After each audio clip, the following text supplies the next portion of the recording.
Continuando a nossa aula aqui de adaptação celular, parte 2, tá? Então vamos ampliar aqui o meu. Opa! Então as células podem se adaptar ao estresse fisiológico, como gravidez, atividade física, aqui você vê um alpinista, tal. Então a pessoa pode, as células se adaptam ao esforço, ou um estresse, seja ele patológico. Por exemplo, nós vemos aqui a hipertrofia cardíaca em função da hipertensão, ou até mesmo a formação de verrugas, as células se adaptam, né? Você tem hiperplasia tecidual, que é a formação das verrugas causadas por um vírus, o HPV. Então, o tecido normal aqui, em seu estado de homeostasia, pode receber um estímulo anormal, seja ele patológico ou fisiológico. Consequentemente, você pode ter um aumento do tamanho das células, hipertrofia, aumento do número, hiperplasia, aumento do tamanho e número, hiperplasia e hipertrofia, que é o caso da gravidez, redução do tamanho e número de células, no caso da atrofia. Na hipertrofia, você tem o quê?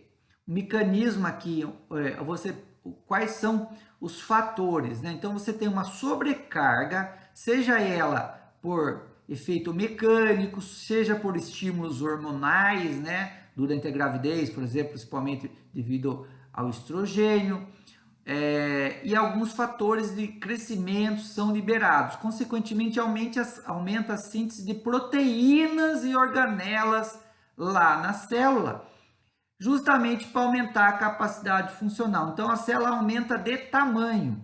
Lembrando que a hipertrofia ocorre em células que não têm capacidade de se multiplicar, que é o exemplo de músculo, né? Músculo estriado esquelético, tá? Então, ou músculo cardíaco. Esses músculos, eles crescem em tamanho, não em número, tá? E você tem como exemplos aqui, ó, você vê células normais musculares que se submetidas a uma hipertrofia, você tem aumento do tamanho da célula. Então você tem a célula, o núcleo da célula muscular, geralmente fica na borda da célula, no cantinho. Tá vendo? Você tem as células aqui de tamanho normal, olha uma célula, olha o tamanho dela, pequenininha. Olha o tamanhão que ficou essa célula. Então, teve uma hipertrofia. Você tem um músculo normal aqui do bíceps, devido à sobrecarga mecânica, um aumento do tamanho desse órgão. Outro exemplo aqui de hipertrofia fisiológica é o útero gravídico, né? Então, você tem aqui células normais da musculatura lisa do útero, essa célula sofre uma hipertrofia, olha o tamanho, ó, uma célula bem pequena, você quase não via citoplasma, o núcleo aqui, ó. Várias células, eles aumentaram de tamanho, olha como essa célula cresceu. E aqui a imagem, né, um útero normal, certo? E um útero de uma mulher grávida, uma hipertrofia. Aqui mesmo o coração, olha o tamanho das células normais do coração, certo? Cada bolinha dessa aqui é uma célula, né? Cada circunferência é uma célula. E a célula, olha o tamanho ficou, ocorreu uma hipertrofia cardíaca. Tá? Você tem um órgão normal, ó, a musculatura aqui. Você observa aqui a musculatura dos átrios, dos ventrículos. E olha o tamanho dessa musculatura. Aumentou de tamanho, sofreu uma hipertrofia. Continuando, ó, a célula da obesidade, né, os adipócitos aqui, daí já é um exemplo de hipertrofia patológica, aumenta a síntese de gordura no interior, a célula vai armazenar mais gordura em função principalmente do consumo exagerado de carboidratos, o excesso de carboidrato armazenado nos adipócitos na forma de lipídio. Então você vê que aqui você tem um adipócito normal de tamanho e aqui é o tamanho do adipócito. Aumentou de tamanho a célula. Então, a obesidade é considerada um exemplo patológico de hipertrofia.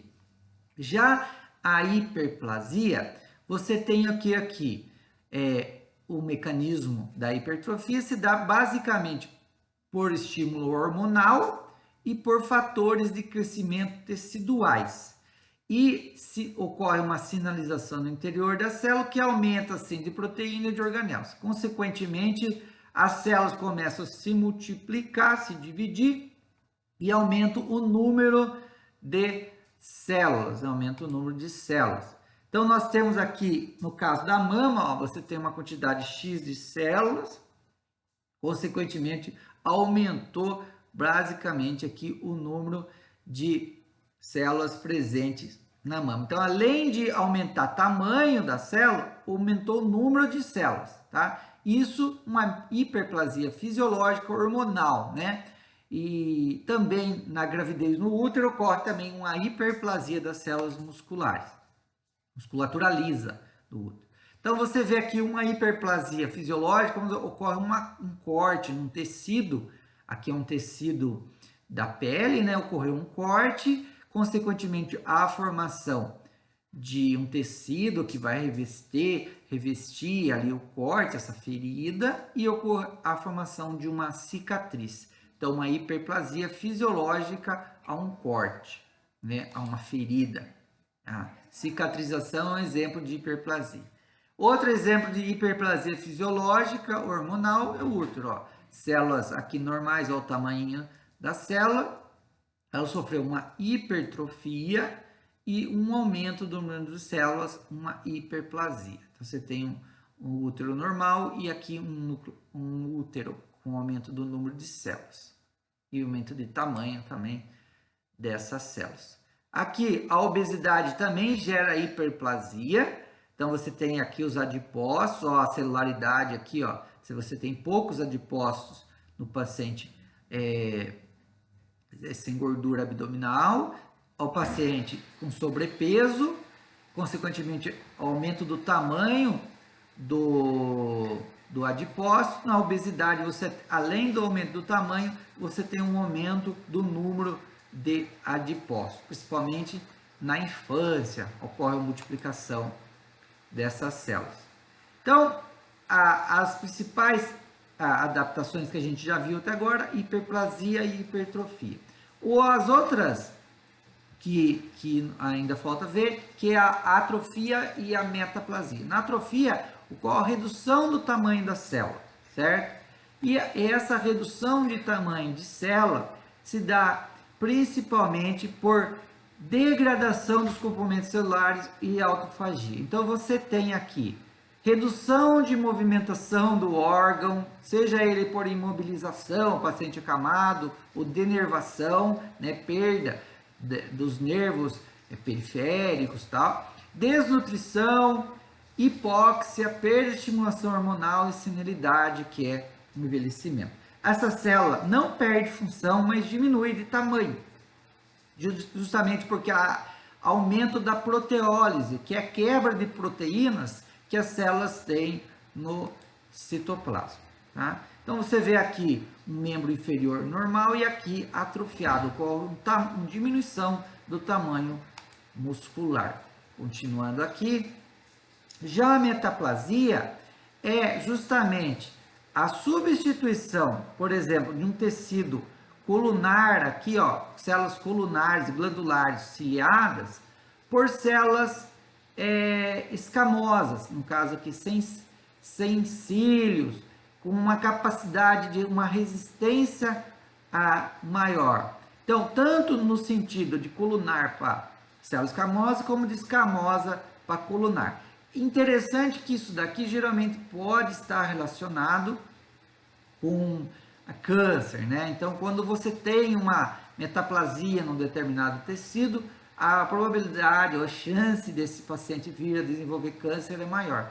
Um exemplo de metaplasia é o fumante, onde as células colunares ciliadas do pulmão são substituídas por células escamosas mais resistentes à nicotina do que as células ciliadas. Mas essas células não têm a mesma capacidade de filtrar o ar, porque elas não têm cílios, não têm a mesma capacidade de produção de muco como as células colunares. Consequentemente, ocorre uma diminuição da secreção, mas as células são mais resistentes ao cigarro.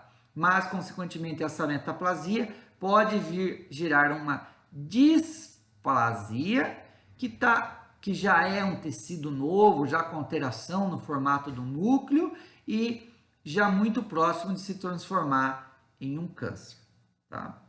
Então, essas são as adaptações celulares.